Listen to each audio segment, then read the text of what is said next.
먼저 디모데의 이야기를 먼저 꺼내야 할 것 같습니다. 바울이 봤던 그 디모데의 모습은 참 디모데 후서 1장 5절에서도 말했듯이 바울이 디모데를 볼 때 너는 거짓 없는 믿음을 가지고 있었다.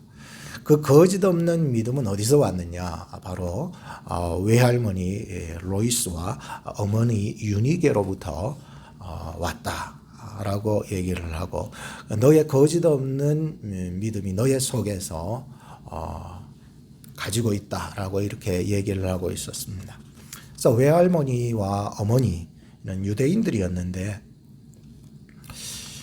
그 어머니께서는 헬라 사람, 즉 이방 사람이죠. 유대인들은 유대인들하고 결혼하지 이방 사람들은 좀 결혼하기 싫어하잖아요. 그런데 유대인들 중에서 이제 디모데 어머니가 헬라인과 결혼을 하게 되는데 그 이유에 대해서는 저도 잘 모르겠습니다. 디아스포라 유대인들이 흩어져서 살면서 여러 가지 삶의 이유들을 가지고 있거든요. 그래서 아마 그 이유 때문에 헬라인 이방인과 결혼을 했었지 않을까도 생각해 볼 수가 있었고요. 또 유대 사회 속에서 거하다가 무슨 일인지 모르겠지만 내가 이곳을 떠나야만 하는 그러한 이유를 가졌기 때문에 그가 여기서 떠나서 그 이방 땅으로 와서 살 수 있었지 않았는가, 뭐 그런 추측도 해볼 수 있었습니다. 여하튼 간에 외할머니와 어머니가 복음을 듣게 되었는데 그리스도인이 되게 된 것입니다. 어떤 과정으로 이 외할머니와 어머니가 그리스도인이 되었는지 거기에 대해서도 자세한 설명을 못 드립니다. 왜 성경에 자세하게 기록되어 있지 않습니다. 그러다 보니까 어떤 경위로 외할머니와 어머니가 복음을 받아들이고 예수님을 영접하게 되었는지에 대해서는 잘 모르겠습니다. 그렇지만은 이렇게 복음을 받아들였던 외할머니와 어머니 밑에서 자라는 그 디모데 에게 있어서는 굉장한 영향력이 안 끼칠 수가 없잖아요. 엄마 예수 믿으면 아들은 자연히 예수에 대해서 들을 것이고 말이죠. 외할머니 경우에는 손자를 너무 사랑하잖아요. 그러니까 복음을 듣었기 때문에 이 복음을 전해야 되는 그런 어떤 사명이 투철했을 거죠. 그러니까 외할머니 어머니 사이에서 자라나던 이 디모데야말로 정말로 복음으로 가장 접할 수 있는 가장 좋은 그런 환경이 주어졌지 않았을까 생각을 해보게 됩니다. 유대인들이 그리스도인으로 개종이 되게 될 때에는 자기들이 가지고 있는 그 신앙에 있어서 플러스가 있어야 됩니다. 그 뭐냐면은 유대인들은 구약만 믿거든요. 구약 성경을 믿으니까는 그 구약 성경을 믿는 그 바탕에서 예수 그리스도를 진정으로 영접하게 될 때에 예수 그리스도를 믿고 구원함을 얻게 되죠.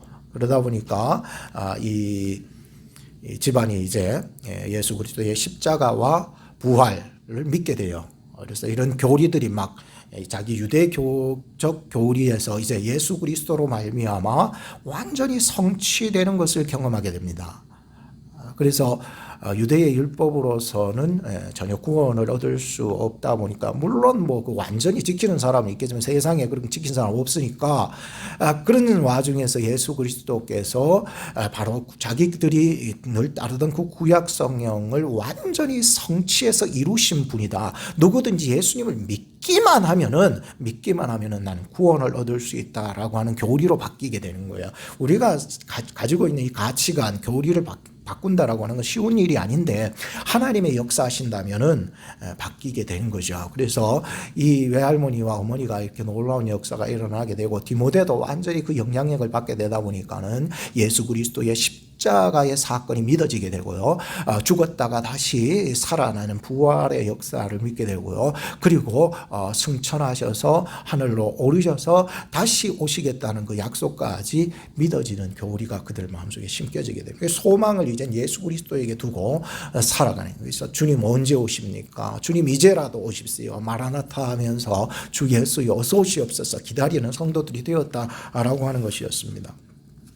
이렇게 이 디모데의 모습을 살펴보면서 정말로 디모데가 어떻게 신앙의 검증을 거칠 수 있었는지 잘 모르겠지만은 오늘 이 사도 바울의 말씀들을 이렇게 좀 연구를 해가면서 보니까는 사도행전 16장 1절에 보면은 이제 사도 바울 선생님이 이제 2차 전도 여행을 떠나잖아요. 그때 16장 1절 말씀에 보면 이제 디모데라는 이름이 처음 등장을 하게 돼요. 그러니까 이제 1차 여행 끝나고 2차 여행을 이제 떠나서 이제 가게 됩니다. 가게 되는데 루스드라라고 하는 이방 지역으로 가서 전도를 하게 되는데 여기에서 디모데와 그 가족들을 만나게 됩니다. 만나게 되어서 디모데를 2차 전도 여행에 자연스럽게 동참을 시키는 것을 보게 돼요. 과연 사도 바울이 뭘 믿고 이렇게 하는지 모르겠어요. 사도 바울은 복음에 있어서 굉장히 깐깐한 사람이에요. 여러분들 2차 전도 여행 시작할 때 난 마가하고 안 가겠다 그런 사람이에요. 왜냐하면 1차 전도 여행 때 마가는 중간에서 포기해버리고 이제 뭐 어려움 좀 있다고 해서 나가 떨어지는 사람하고 못 가는 이 복음에 투철한 사도 바울이었는데 어떻게 디모데라는 사람을 무슨 검증이 있어가지고 2차 이 전도 여행에 자연스럽게 동참을 시켰는지 그것만 보더라도 사실 이 사도 바울의 그 깐깐한 이 신앙의 점검이 있었으리라 생각해요. 이 루스드라가 디모데의 고향이잖아요. 그러니까 그곳에서 어떻게 받아들였는지 모르겠지만 하여튼 신앙의 검증이 일어났고 그를 보니까는 정말로 거짓 없는 믿음이 그 속에서 일어나는 것을 알게 되었고 외할머니와 어머니의 신앙이 거짓 없는 믿음인 거예요. 그러니까 그 믿음을 보고 대화를 하면서 아무래도 2차 전도 여행에 자연스럽게 동참을 시켰으리라 생각해요. 그러니까 굉장히 이 디모데의 신앙은 성경적인 신앙이었다. 라고 하는 거예요. 그래서 예수 그리스도 안에서 성경적인 신앙을 가지고 있었다는 것이 검증이 되었기 때문에 사도 바울은 지금 2차 전도 여행에 디모데를 동참시켰고 데리고 가게 된 것이었습니다. 디모데는 이 바울하고의 관계가 아주 애착이 깊었습니다. 친밀감이 굉장했습니다. 바울이 그렇게 2차 전도 여행을 돌 때 디모데 데리고 다녔죠. 3차 전도 여행 때에도 디모데와 함께 했죠. 함께 사역하면서 자기의 목회지를 물려주기도 하고 사역하기도 하고 말이죠. 그런 일들이 일어나게 되죠. 그리고 디모데와 함께 계속 동역하고 사도 바울은 이제 3차 전도 여행이 끝나고 로마로 이제 붙잡혀서 감옥 생활하러 가게 되는데 거기에서도 정말 디모데를 위해서 기도하고 사도 바울 선생님도 디모데를 위해서 기도하게 됩니다. 2년 반 동안 감옥 생활을 이제 다 끝내고 이제 풀려나게 되죠. 사도 바울이 풀려나게 되어서 이제 다시 전도를 하는 와중에 디모데에 향하여서 디모데 전서를 기록하게 됩니다. 이 디모데 전서를 통하여서 디모데의 그 목회에 있어서 굉장한 도움이 되는 격려의 말씀과 힘이 되는 말씀들을 해나가게 되었었죠. 근데 그 후에 이제 네로의 박해, 로마 황제죠. 박해가 굉장히 심해지면서 다시 이 바울이 붙잡히게 됩니다. 그래서 그때가 이제 마지막으로 순교당하는 시점이죠. 그래서 네로 박해에 의해서 감옥에 완전 진짜 감옥에 들어가서 이제는 완전히 순교를 앞두고 있는 그 찰나에 디모데에게 마지막 편지를 띄우게 됩니다. 그리고 사도 바울이 죽게 되죠. 차명을 당합니다. 마지막으로 이제 디모데에게 편지를 쓴 것이 바로 디모데 후서의 내용입니다. 거기에 뭐 여러분들 보시면은 이 사도 바울 선생님이 이 디모데를 얼마나 사랑하고 아끼는지 알았어요. 사랑하는 아들이다, 내 신실한 아들이다, 참 아들이다, 이런 표현들을 많이 쓰고 있었어요. 동역자라, 형제다, 그리스도 복음의 선한 일꾼이다, 이렇게 얘기를 하면서 후계자로 그렇게 세워주게 되죠. 근데 이 디모데의 성격을 좀 살펴보게 되면은요, 성령과 기질이라는 책에 잠깐 언급해 보면은 그렇게 나와 있습니다. 디모데의 성격은 믿음직하고 또 안정감이 있고 소심하고 두려움이 많기에 바울은 그에게 너는 보다 더 과감해질 필요가 있다고 촉구해 주십니다. 그것이 이제 디모데 후서 4장 5절에 딱 나오고 있거든요. 그래서 이게 내가 살아가는 이 모든 삶에서 좀 복음에 있어서 열정이 떨어지고 소심해지고 할 때에 이렇게 하나님께서는 그런 자들에게도 담대해지기를 얘기하고 있었던 것을 보게 됩니다. 자, 이제 디모데에 대해서는 오늘 여기까지 한번 생각을 해보고요. 이제 오늘 본문 말씀으로 들어가려 합니다. 오늘 바울이 디모데에게 썼던 마지막 이 편지 속에 기록된 말씀 중에 우리는 일부를 보고 있습니다. 거기에 보면 이제 디모데가 얼마나 성경적인 사람이었던가를 단숨에 우리가 알 수가 있었고, 또 하나는 이 성경이 예수 그리스도 안에서 사람을 변화시키는 능력의 말씀이다라고 하는 그러한 이 내용을 가지고서 여러분들에게 한 두 가지로만 같이 교훈을 얻고 도전을 받았으면 좋겠습니다. 첫째는 성경은 능히 우리를 구원에 이르게 하는 지혜가 있게 합니다. 여러분들 15절 말씀으로 여러분 보시면, 또 너가 어려서부터 성경을 알았나니 성경은 능히 너로 하여금 그리스도 예수 안에 있는 믿음으로 말미암아 구원에 이르는 지혜가 있게 하느니라, 이렇게 말씀하고 있죠. 그러므로 말미암아 이 성경이라고 하는 것은 오늘 우리에게도 말이죠, 오늘 구원에 이르게 하는 그런 지혜를 주시고 계시다는 것입니다. 그래서 오늘 여러분들이 이 성경 말씀을 대할 때에 뭐 세상 지혜 막 이런 것도 필요하죠. 그렇지만은 더없이 하나님께서 나를 구원하시는, 또 구원에 이르게 하는 그 지혜를 우리에게 더하시려고 성경을 주셨다는 것을 알 수가 있습니다. 여러분들 마음이 낙심될 때 있죠. 저도 있습니다. 죄에 눌려서 괴로울 때 있죠. 물론 저도 경험해 봤습니다. 이런 핍박을 당하고 외부적인 어떤 어려움들이 나에게 찾아와서 정말 살고 싶은 마음이 없어질 때 있죠. 저도 그런 걸 경험해 봤습니다. 근데 그때 하나님의 말씀, 곧 성경은 오늘 나에게도 여러분들에게도 구원의 밧줄이 되어서 구원의 줄 말씀이라는 것입니다. 그래서 성경에는 구원자 예수 그리스도의 얘기가 담겨져 있습니다. 그리고 신약 성경과 구약 성경 총 66권이고 구약은요 39권, 신약은요 27권으로 되어 있습니다. 그래서 구약 성경은 오실 예수 그리스도에 대해서 말씀하고요, 신약 성경은 오신 그리스도 예수 그리스도에 대해서 말씀하신다는 이런 논리적인 얘기만을 하고 싶지는 않아요. 저는 오늘 이 말씀을 가지고 말이죠, 정말로 성경을 읽고 듣고 실천하는 자들에게 하나님은 성경을 통해서 오늘도 구원을 소망하게 만들어 가시는 거예요. 그리고 이 성경을 읽고 듣고 실천해 나갈 때에, 증거해 나갈 때에 예수 그리스도를 믿고 나도 이렇게 살아봐야 되겠다라고 하는 마음이 일어나게 하시는 거예요. 이게 성경의 역사예요. 성경은 단순히 그냥 문자적이고 논리적인 얘기만을 하고자 하는 것은 아니에요. 이 속에서 어떻게 우리를 변화를 시켜서 우리로 하여금 구원에 이르도록 나아가게 하는 것인가에 대해서 또 얘기하고 싶고, 또 그렇게 얘기하고 있고,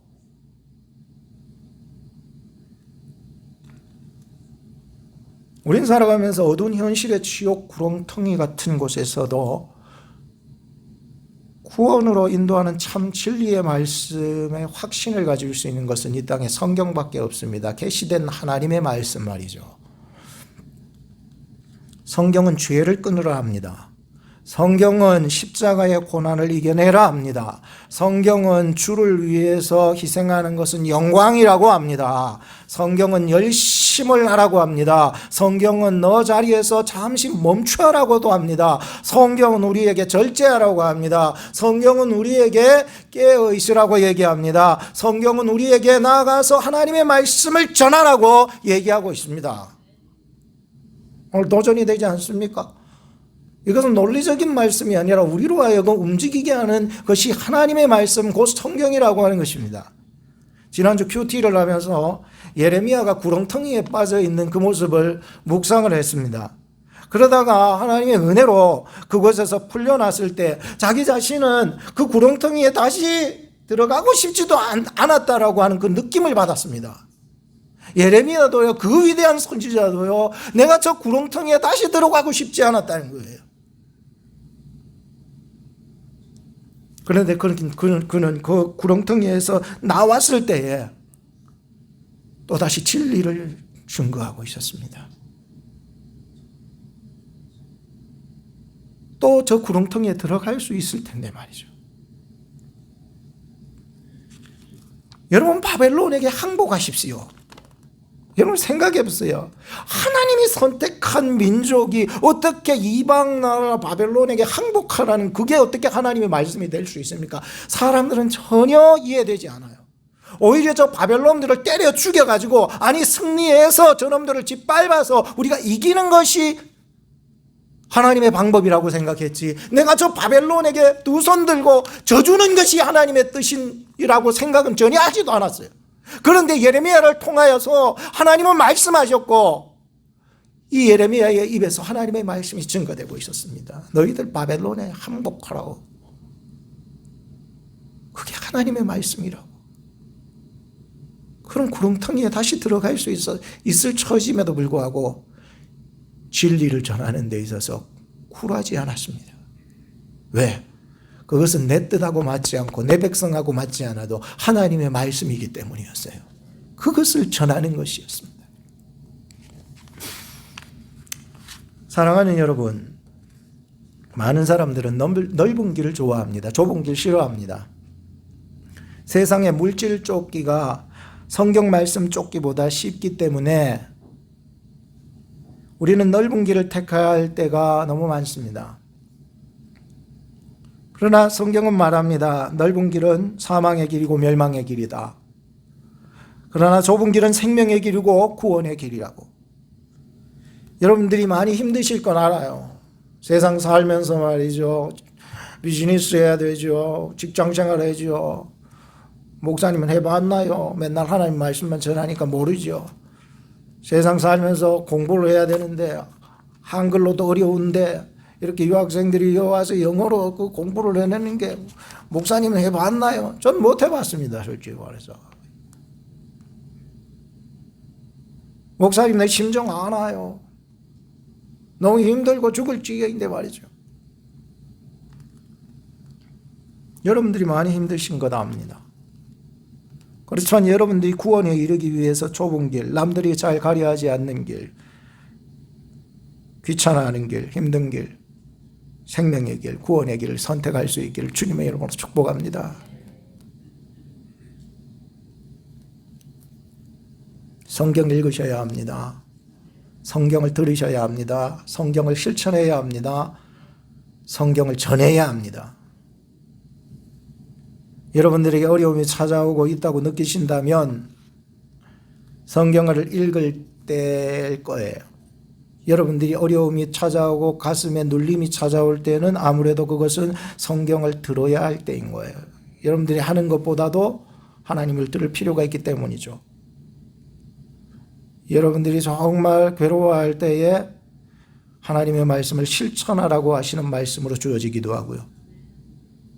어쩔 때는 내가 생각지 못한 일이 닥쳐질 때가 느껴진다면은 하나님의 말씀을 전해야 될 때가 아닌가.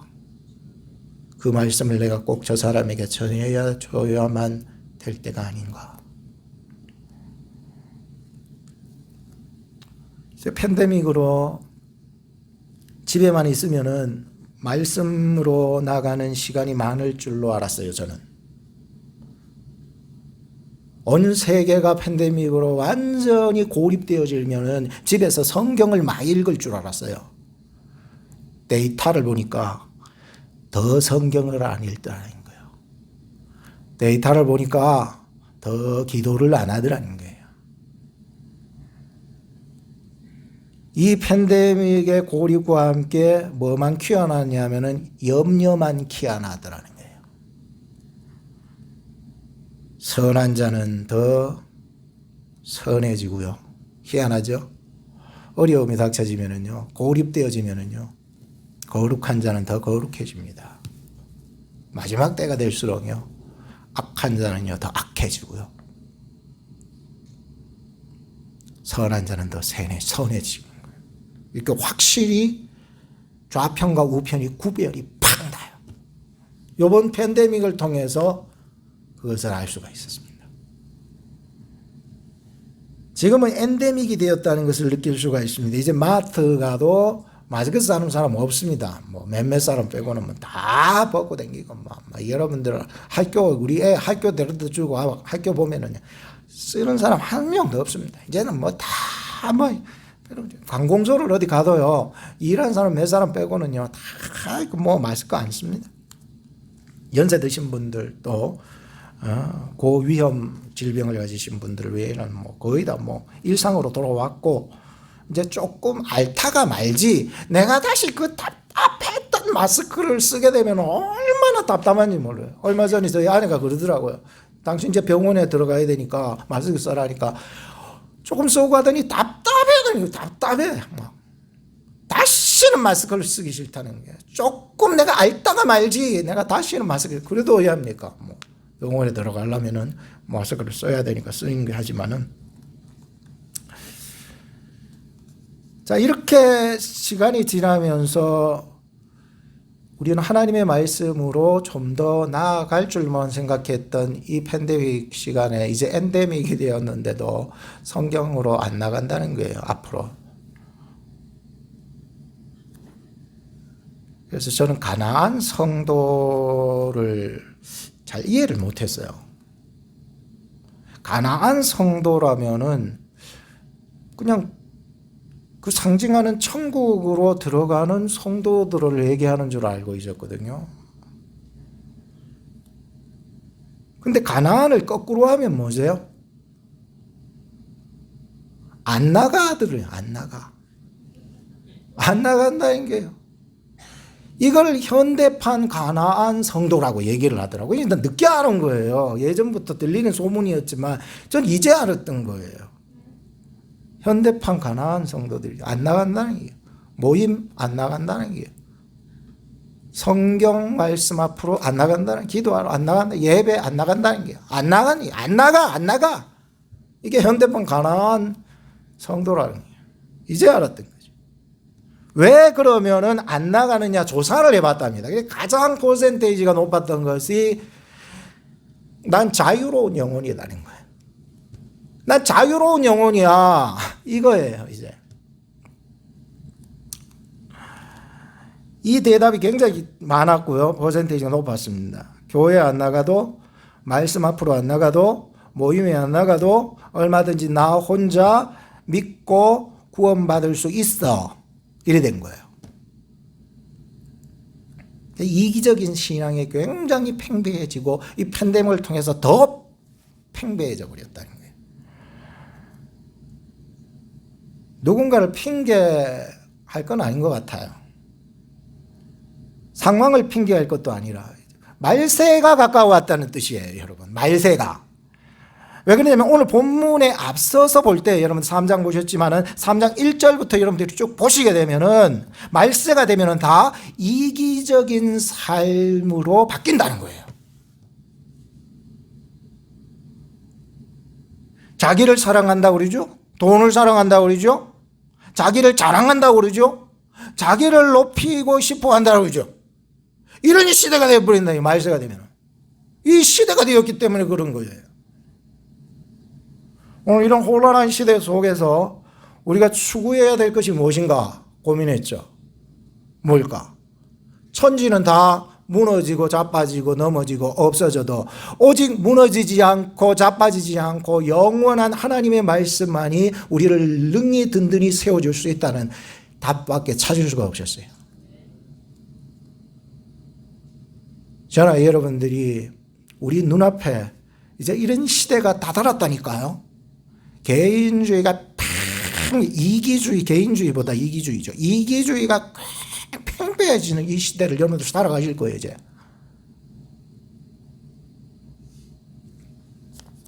하나님의 말씀이 여러분을 붙잡아 주시기를 바랍니다. 두 번째 전할 말씀은 이것입니다. 성경은 유익하여서, 얼마나 유익하길래, 유익하여서 하나님의 사람으로 온전케 하고 또 선한 일을 행하기에 온전케 하신다는 거예요. 그래서 야, 참 이 하나님의 말씀은 나에게 엄청난 유익을 주는 거라 생각했습니다. 하나님의 사람으로요 만들어 가신대요. 그리고는 하나님의 사람으로 만들어져서는 하나님의 선한 일을 어떠한 상황 속에서도 해 나간다는 거예요. 성경을 여러분 보시면은 전무후무한 개혁을 일으켰던 한 사람이 있어요. 요시야 왕이라는 사람이 성경에 나옵니다. 요시야 왕. 요시야 왕이 이제 아버지의 그 므낫세의 그 악정치를 하면서 했던 것들에 대해서 너무나도 반감이라 가지고 그 윗대 할아버지 때 히스기야의 정신을 이어받아 가지고는 이 요시야가 다시 개혁을 일으키게 되는데요. 성전을 너무 방치해 둬 가지고 그래서 성전을 다시 재건이 아니죠. 성전을 수리하는 거죠. 리모델링 하는데 리모델링을 하면서 율법책을 발견하게 됩니다. 놀라운 일이 났습니다. 오늘날로 말하면 성경이거든요. 성경 율법책을 발견하게 되었을 때 그 서기관을 통하여서 율법책을 읽게 했습니다. 그때 일어났습니다. 이 성경 말씀이 자기 귀에 전에 들렸을 때에 왕의 마음이 감동을 얻기 시작하는 거예요. 그래서 옷을 찢어버리는 거예요. 왜 그럴까요? 회개한다는 거예요. 하나님의 말씀대로 살지 못했던 것들을 깨닫기 시작하는 거예요. 이 백성들이 하나님의 진노를 받아야 할 마땅한 이유를 거기에서 발견하게 된 것이었습니다. 그리고 백성들을 다 모아놓고 하나님의 말씀을 읽게 했습니다. 서기관을 통해서 읽은 거죠. 그래서 백성들은 다 듣고요. 말씀을 들었던 백성들은 하나님의 뜻을 쫓아 살기로 결단하게 되고 자기들 곁에 보여지는 모든 우상들을 다 불태워 빠사서 가루로 만들어서 묘지에 갖다 뿌려버렸습니다. 대단한 결단이죠.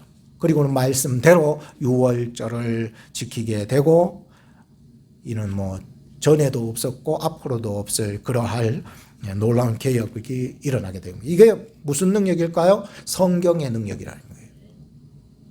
하나님의 말씀의 능력이 사람을 변화시키는 거예요. 그리고는 선한 일을 하게 하는 거예요. 이렇게 사람을 변화시키니까 뭐가 일어납니까? 공동체 전체가 변화됩니다. 여러분 한 사람을 변화되면요, 여러분들을 통해서 주변이 변화될 줄 믿어요. 이게 하나님의 사람의 변화인 거예요. 그리고는 하나님께 영광을 돌리며 즐거워하게 되었습니다. 성경은 하나님의 감동으로 기록된 것으로서 읽는 독자로 하여금 회개를 일으키게 하는 거예요. 그리고 하나님께 돌아서게 합니다. 그리고 상실했던 모든 신앙생활이 회복이 되고 잘못했던 그 죄악들이 생각이 나고요. 우상들을 모조리 다 알아서 불태워버리고 말이죠. 버려버릴 수 있는 일이 일어나게 됐습니다. 이게 뭡니까?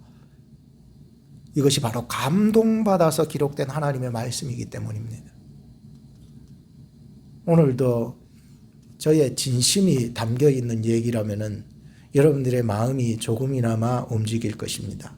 그러나 저의 인간적인 진심의 마음보다도 오늘 하나님이 여러분들에게 주시는 말씀을 받으시기를 바랍니다. 이 성경을 통해서 나에게 무엇을 말씀하시는가? 놀라운 역사가 일어나실 것입니다. 느헤미야에서도 보면은요, 에스라가 말이죠, 학사 에스라죠. 이 학사 에스라가 하나님의 말씀을 펼쳐서 하나님을 높입니다. 그리고 모든 백성들은 아멘 아멘 합니다. 경배합니다. 그 말씀을 낭독하고 해석하며 깨닫게 할 때에 백성들이 눈물을 질질 흘립니다. 제발 그만 울으라고. 오늘 성일인데 기뻐해야 되지 아니하냐고. 그만 울으라고. 그들은 눈물이 범벅이 되면서 기뻐하기 시작했습니다. 여러분도 울다가 웃으면은 한다고 뭐 옛날에 그런 소리도 있었는데요. 이걸 완전히 울면서 웃고 기뻐하고, 성경은요, 우리로 하여금 회개하고 돌이키게 하셔서 우리로 하여금 하나님을 구하게 하시면서 우리로 하여금 최종적으로 우리에게 기쁜 마음을 주십니다. 이게 성경이 우리에게 주시고자 하시는 감동이고 우리가 누려야 될 은혜인 것이죠. 여러분들 하나님 말씀 들을 때 기쁩니까? 그냥 유쾌한 걸로만 끝내지 마시고요. 진정한 하나님 앞에서 내 죄를 회개하고 돌아서서 하나님이 나에게 주시는 그 기쁨을 만끽할 수 있기를 바랍니다. 세상을 능히 이겨낼 수 있습니다.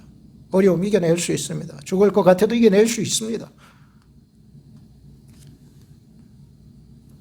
성경을 대하는 자들에게 성경이 주는 유익함에 대해서 4가지로 얘기를 하고 있었습니다. 첫째는 교훈입니다. 둘째는 책망입니다. 셋째는 바르게 함입니다. 넷째는 의로 교육하기에 유익하다. 이래 되어 있습니다. 기계를 다루다 보면은요, 오류가 발생할 때 있습니다. 컴퓨터도 요새 너무 잘 나오니까 자기 스스로가 오류를 찾아내서 고치기도 하지만은 어쩔 때는 정말 악성 바이러스 이런 것들이 들어가면은요, 전혀 컴퓨터 스스로가 해결하지 못할 때도 있습니다. 오류가 일어나는 거예요. 옛날에 TV하고 라디오하고 틀어놓으면 지지직거리잖아요. 주파수가 잘 안 맞으니까. 그러면은 주파수가 안 맞든지 이상하면은 가서 텔레비 옆구리로 콕 때리면은 이제 정신 바짝 차리고 나올 때가 있었죠. 옛날 방식이죠. 사람도요, 오류가 생길 때가 있습니다. 잘못 갈 수 있습니다. 실수할 수 있습니다. 나는 하지 말아야 되는데 내 행동은 자꾸만 딴 길로 가고 있는 데가 있습니다. 오류가 난 겁니다. 그때 성경 말씀은 우리의 인생의 매뉴얼이 되어야 합니다. 이 세상의 모든 서적들은 우리로 하여금 바른 것을 가르쳐 주기는 해도 우리의 인생의 진정한 매뉴얼은 성경이더라고요. 성경으로 우리로 하여금 구원받기에 조금도 부족함이 없게 하시고 하나님의 사람으로 온전케 하는 것은 성경이었고, 하나님의 사람이 되어서 모든 선한 일을 수행하기에 온전케 하는 것은 성경이었다는 거예요. 사람이 사람답게 사는 것 생각해 보셨죠? 내가 나답게 사는 것 생각해 보셨죠?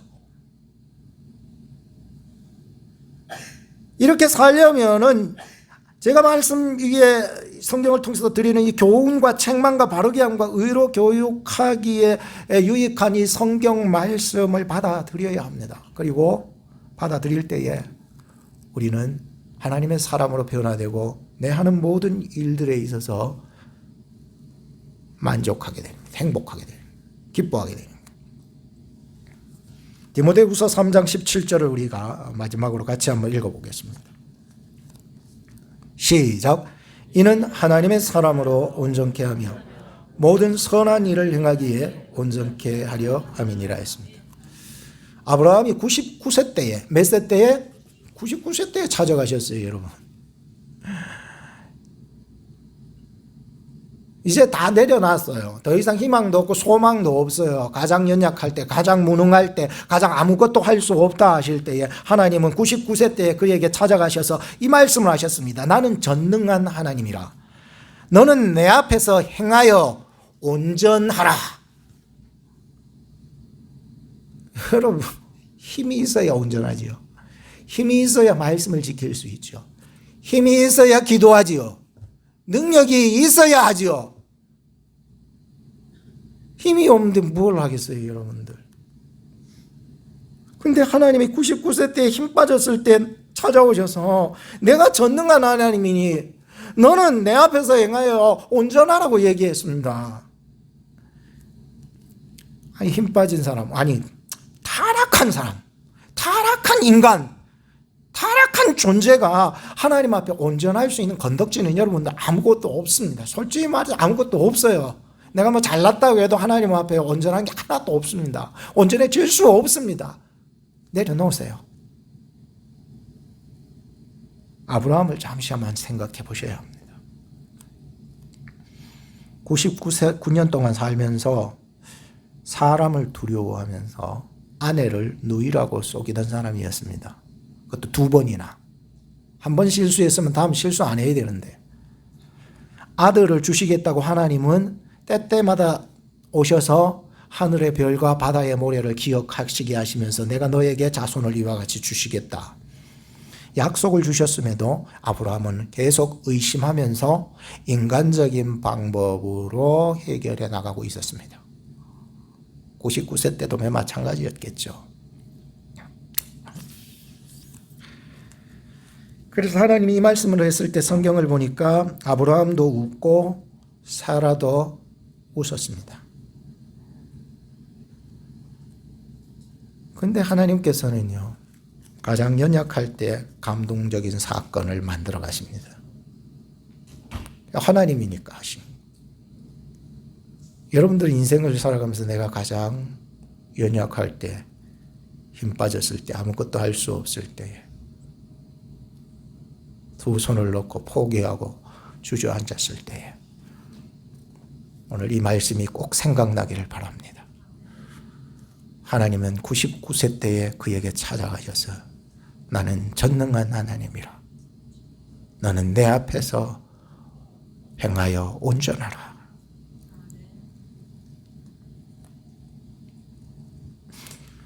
하나님이 그와 함께 해주시니까 그는 감동적인 사람으로 쓰임받습니다.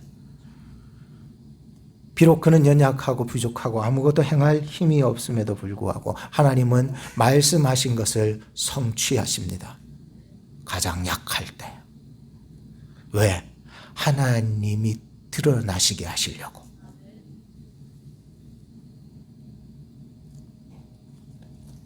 그래서 오늘 우린 성경 말씀을 손에서 놓지 말아야 될 이유가 있습니다. 끝까지 약속을 붙잡는다는 것은 구원에 이르게 하는 지혜 대신 예수 그리스도를 붙잡는 거예요. 하나님의 감동이 되신 예수 그리스도에게 매임을 받는 거예요. 이것이 여러분들 성경을 붙잡는 거예요. 결론을 짓겠습니다. 사람은 누구라도 능력을 입어야 사람답게 삽니다. 하물며 하나님의 사람은요, 위로부터 주시는 하나님의 능력을 입을 때에 우리는 하나님의 사람으로 능력 있게 살아나갈 수가 있습니다. 여러분들 한 손에는 성경 따라합시다. 한 손에는 성경, 한 손에는 꿈. 그래서 여러분들이 한 손에는 성경, 한 손에는 꿈을 가지고서 여러분들이 살아나가시기를 바랍니다. 그래서 여러분들의 꿈이 성경 말씀대로 이루어지는지 항상 확인해 나가셔야 됩니다. 성경은 능히 구원으로 인도하는 지혜를 주십니다. 예수 그리스도를 안에서 말이죠. 성경은 하나님의 사람으로 모든 선한 일을 온전히 수행하게 하십니다. 하나님의 감동으로 되었기 때문에 말이죠. 기도하겠습니다.